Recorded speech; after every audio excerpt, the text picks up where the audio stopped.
व्याकरण निरूपण। कुमार ने कहा, हे कात्यायन, अब मैं संक्षेप में व्याकरण के विषय में बतला रहा हूं। ये व्याकरण से सिद्ध शब्दों के ज्ञान के लिए तथा बालकों की व्युत्पत्ति प्रक्रिया बढ़ाने के लिए है। सुबंत और निडंत ये दो प्रकार के पद होते हैं। सुप प्रत्यय 7 विभक्तियों में बटे हैं, सु और जस। यह प्रथमा विभक्ति है। प्रथमा विभक्ति प्रातिपदिकार्थ में, संबोधन अर्थ में, लिंगादि बोधक अर्थ में तथा कर्म के उक्त होने पर कर्मवाचक पद से और कर्ता के उक्त होने पर कर्तवाचक पद से होती है। धातु और प्रत्यय से भिन्न अर्थवान शब्द स्वरूप की प्रातिपदिक संज्ञा होती है। अम, औट, शस ये द्वितीय विभक्ति है। द्वितीय विभक्ति कर्म अर्थ में होती है। अंतरा, अंतरेण पदों में योग में भी द्वितीय विभक्ति होती है। टा, भ्याम, भिस ये तृतीय विभक्ति है। तृतीय विभक्ति करण और कर्ता अर्थ में होती है। क्रिया फल की सिद्धि में अत्यंत उपकारक कारक की करण संज्ञा होती है।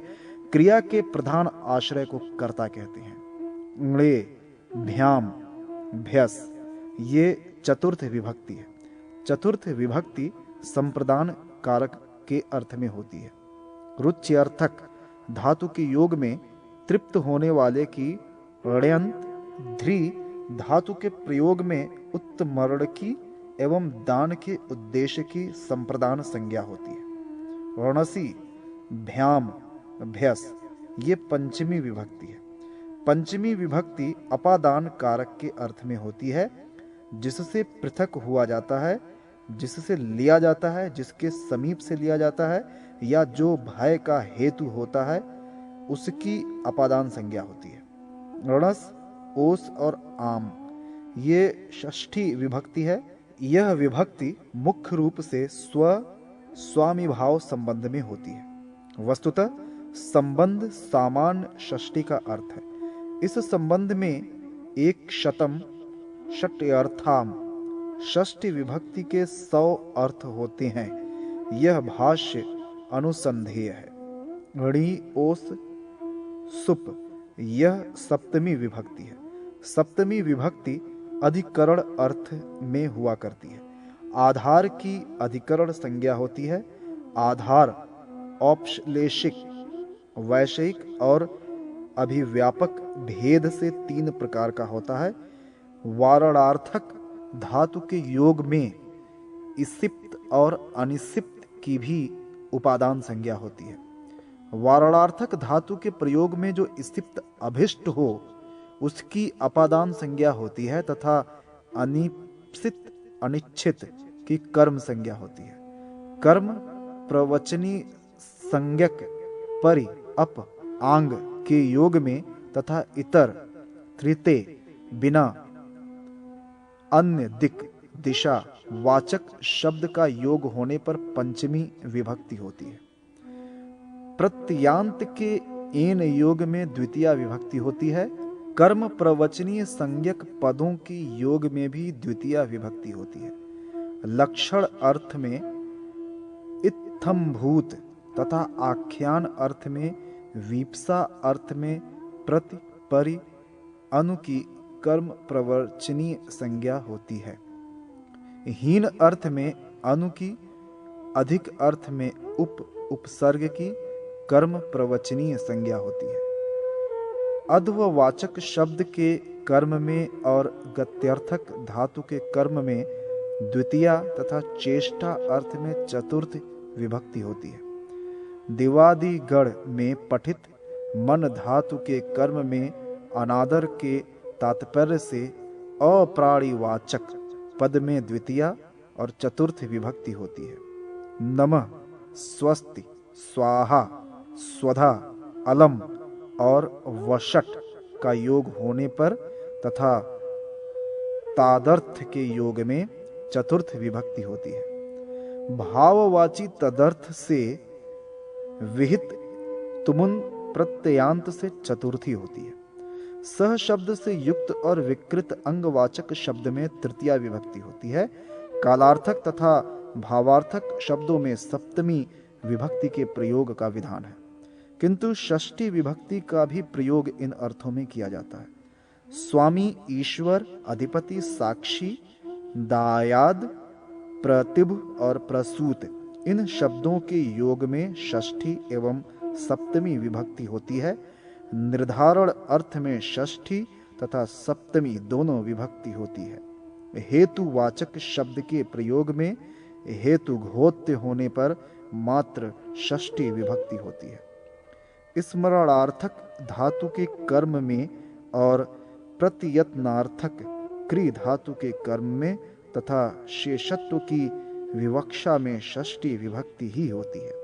हिंसार्थक जासनी पूर्वक और प्रपूर्वक हन आदि और नाट, क्राथ एवं पिश धातुओं के कर्म में शेषत्व की विवक्षा में षष्ठी होती है तथा कृदंत पदादि के योग में कृत कर्मवाचक पद से षष्ठी होती है। निष्ठा प्रत्ययांत के योग में कृत कर्मवाचक पद से षष्ठी विभक्ति नहीं होती। प्रातिपदिक नाम और नाम धातु इन दो भागों में विभक्त हो जाता है। भू आदि धातुओं से लट आदि 10 लकार होते हैं, जिनके स्थान पर तिंग प्रत्यय हुआ करते हैं। तिप, तस, झी प्रथम पुरुष है। सिप, थस, थ मध्यम पुरुष संज्ञक प्रत्यय है और मिप, वस, मस उत्तम पुरुष संज्ञक प्रत्यय है। इन प्रत्ययों की परस्मय पद संज्ञा होती है। आत्मने पद संज्ञक प्रत्यय त, आताम, झ की प्रथम पुरुष संज्ञा तथा थास, आथाम, ध्वम की मध्यम पुरुष संज्ञा और इट, वहिंग, महिंग की उत्तम पुरुष संज्ञा होती है। ये परस्मय पद एवं आत्मने पद प्रत्यय णिच आदि प्रत्ययों की भांति धातु से विहित होते हैं। युष्मद और अस्मद से अतिरिक्त क्रिया का कर्ता होने पर धातु से प्रथम पुरुष संज्ञक प्रत्यय होते हैं। कर्ता के रूप में युष्मद शब्द का प्रयोग होने पर मध्यम पुरुष और कर्ता के रूप में अस्मद शब्द का प्रयोग होने पर उत्तम पुरुष होता है। भू आदि की धातु संज्ञा होती है। सन, क्यच, काम्यच आदि प्रत्यय जिसके अंत में हो उनकी भी धातु संज्ञा होती है। लट लकार का प्रयोग वर्तमान काल के लिए होता है तथा स्म का योग हो जाने पर वही क्रिया भूतकालिक हो जाती है। लिट भूतकाल परोक्ष के लिए प्रयोज्य है। अनदतन भूत के अर्थ में लंक लाकार होता है। आज्ञा तथा आशीर्वाद की क्रिया के निमित्त लोट आदि लकारों का प्रयोग होता है। विधि आदि अर्थ में भी लोट का प्रयोग हो सकता है। विधि निमंत्रण, आमंत्रण, अधीष्ट, संप्रश्न तथा प्रार्थना के अर्थ में जो लिंग होता है उसे विधिलिंग तथा आशीर्वाद के अर्थ में जो लिंग होता है उसे आशिष्ट लिंग कहते हैं। भविष्य सामान्य में लुट लकार होता है और अनधतन भविष्य में लुट लकार होता है। हेतु हेतुम तद्भाव के विषय में क्रिया की अनिष्पत्ति गम्यमान हो तो भविष्य और भूत अर्थों में लृंग लकार होता है। लृंग के अर्थ में लेट लकार होता है, किंतु इसका प्रयोग केवल वेदों में होता है। लकार सकर्मक धातु से कर्ता या कर्म अर्थ में तथा अकर्मक धातु से भाव या कर्ता अर्थ में होते हैं। कृत संज्ञक प्रत्यय कर्ता अथवा कर्म अथवा भाव अर्थ में होते हैं। इसी प्रकार तव्यत आदि कृत संज्ञक प्रत्यय तथा अनियर, त्रिच आदि प्रत्यय होते हैं। व्याकरण सार।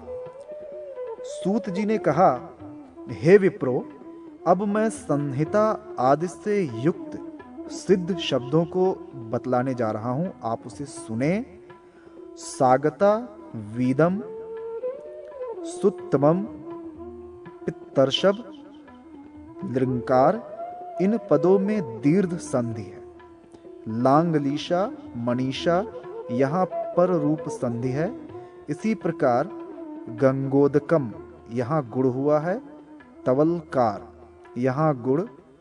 त्रिडाणम प्रारणम वृद्धि। शीतार्थ में दीर्घ। सैंद्री सौकर में वृद्धि। बद्धवासन पित्रर्थ। अनुबंध में यड़। नायक लवणम गांव में अयादि।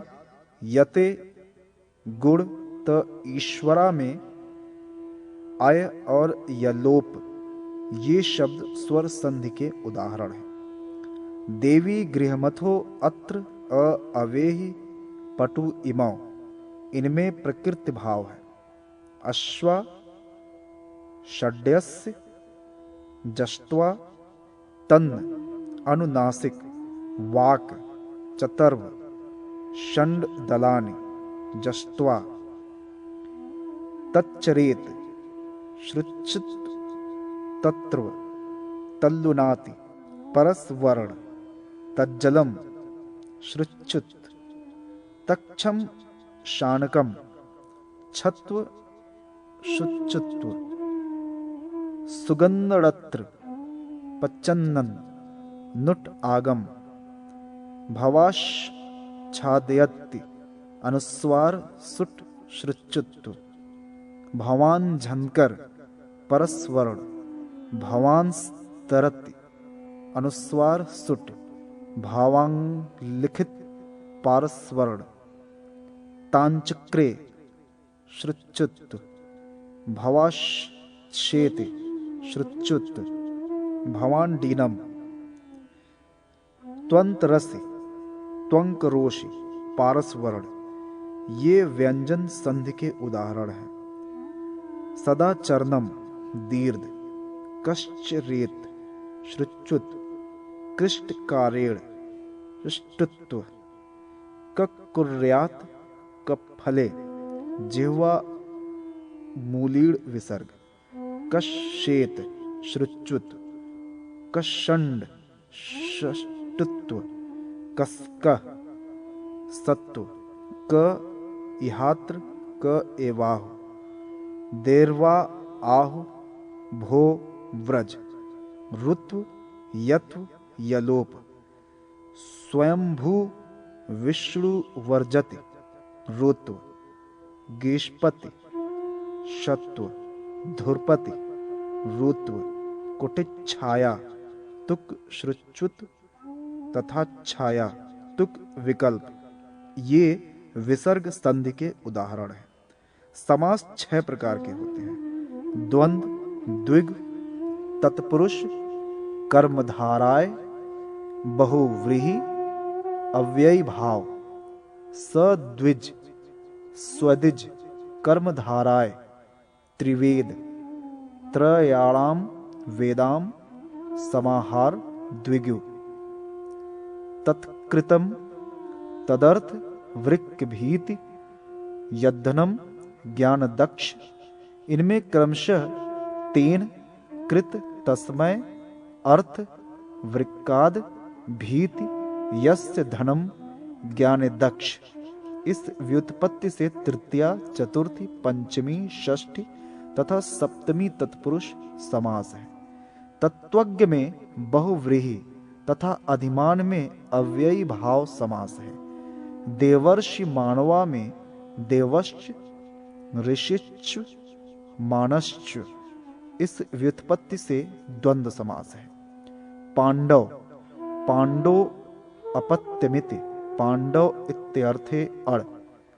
शैव, शिवो देवतास्य इत्यर्थे अण।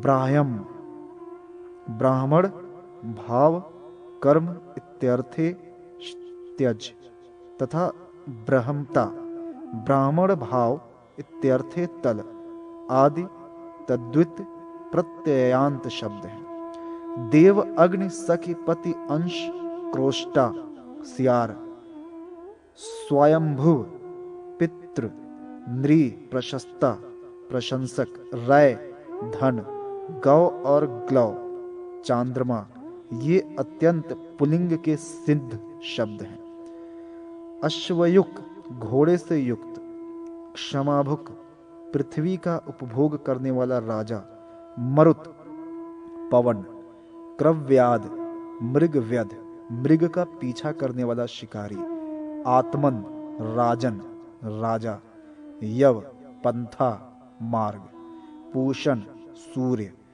ब्रह्महन, ब्राह्मण को मारने वाला ब्रह्मघाती, हलिन, हल धारण करने वाला मनुष्य, विट, जार पुरुष, वेधस, विधाता, उष्णस, उष्णा, शुक्राचार्य, अनंगवान, गाड़ी खींचने वाला बैल, मधुलिट, शहद चाटने वाला भंवरा तथा काष्ठ तट, कटफोर, पक्षी या बढ़ई। ये हलंत पुल्लिंग के अंतर्गत आने वाले सिद्ध शब्द हैं। वन, जंगल, वार्य, जल, अस्थि, हड्डी, वस्तु, सामग्री, जगत, संसार, साम, अहम, कर्म, सर्पिश, घी, वयुष, शरीर, तेजस, ऊर्जा, ये आदि के 4 शब्द अजंत और शेष हल प्रत्ययांत नपुंसक लिंग के सिद्ध रूप हैं। जाया, पत्नी, जरा, वृद्धावस्था, नदी, लक्ष्मी, श्री, स्त्री, भूमि, वधु, भ्रू, भौह, पुनर्भ, पुनर्जन्म, धेनु, गौ, स्वासा, बहन, मातृ, माता तथा नौ, नौका, ये अजंत स्त्रीलिंग के सिद्ध रूप हैं। वाक, वाणी, स्त्रक, माला, दिक, दिशा, मुद, मुदा, प्रसन्नता, क्रुध, क्रोध, युवती, ककुभ, धौ, आकाश, दिव, स्वर्ग, प्रावृट, वर्षा, सुमना और उष्णिक, ये हलंत स्त्रीलिंग सिद्ध रूप हैं। अब मैं आपको गुण, द्रव्य और क्रिया के योग से बनने वाले स्त्रीलिंग शब्दों को भी बतला रहा हूँ। शुक्ल, श्वेत, कीलालक, अमृत के समान पेय पदार्थ, शुचि, पवित्रता, ग्रामणी, गांव का अधिकारी, सुधी, विद्वान, पटु, चतुर, कमलभ, कमल से उत्पन्न ब्रह्मा या पराग, कर्तृ, कर्ता, सुमत, सुंदर विचारों वाला पुरुष, सुन, पुत्र, सत्या, अभक्ष, न खाने योग्य, दीर्घपा, सर्व विश्वा, उभय, 2, उभव, एक, अन्या, दूसरी और अन्यंतरा, दूसरे में प्रमुख, ये सब गुण प्रधान शब्द हैं जो स्त्रीलिंग में बनते हैं। इसके बाद डतर, उच्चतर, डतम, उच्चतम, नेम, तू, तो, सम, समान, अथ, तदनंतर, सिम, प्रत्येक, इतर, अतिरिक्त, पूर्व, प्राचीन, अधः, नीचे, च और दक्षिण, दक्षिण दिशा, उत्तर, उत्तर दिशा, अवर, अधम, पर, दूसरे, अंतर, एतद, यह, यद्धत, जो, किम, क्या, अदस, यह, इदम, यह, युष्मत, तुम, अस्मत्, मैं, हम, तत्, वह, प्रथम, पहला, चरम, अंतिम, अल्पतया, संक्षेप, अर्ध, आधा, तथा और, कतिपय, कुछ, द्वौ, दो, चेत और ऐसा, एवं इस प्रकार, ये सभी शब्द सर्वनाम हैं। इनको सर्वादिगण में परिगृहित किया गया है। श्रीणोति, सुनता है, जुहोति, हवन करता है, जहाति, परित्याग करता है, दधाति, धारण करता है, दीप्यति, तेजस्वी बना रहता है, स्तुयति, स्तुति करता है, पुत्रियति, पुत्र के समान व्यवहार करता है, धनीयति, धनवान बन रहता है। त्रयोटयति म्रियते मर रहा है। चिचिषति संग्रह की इच्छा कर रहा है तथा निनीशति ले जाने की इच्छा कर रहा है। ये कतिपय तिडंट के सिद्ध रूप हैं।